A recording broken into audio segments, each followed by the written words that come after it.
அரசினர் பாதுகாப்பு இல்லத்தில் 2 இளம் கைதிகள் தப்பியோட்டம் பிடித்தது பரபரப்பை ஏற்படுத்தியுள்ளது. வேலூர் காகித பட்டறையில் தமிழ்நாடு அரசு குழந்தைகள் நலன் மற்றும் சிறப்பு சேவைகள் துறையின் கீழ் அரசினர் பாதுகாப்பு இடம் செயல்பட்டு வருகிறது. இங்கு பல்வேறு குற்ற செயல்களில் ஈடுபடும் 18 வயது முதல் 21 வயது உடையோர் வைக்கப்பட்டுள்ளனர்.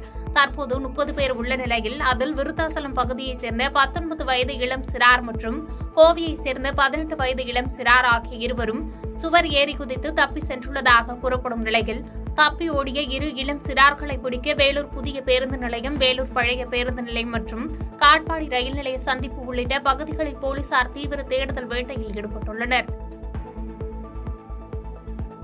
பாதகம் செய்பவரை கண்டால் நாம் பயங்கொள்ளலாகாது பாப்பா, மோதி மிதித்து விடு பாப்பா, அவர் முகத்தில் உமிழ்ந்து விடு பாப்பா.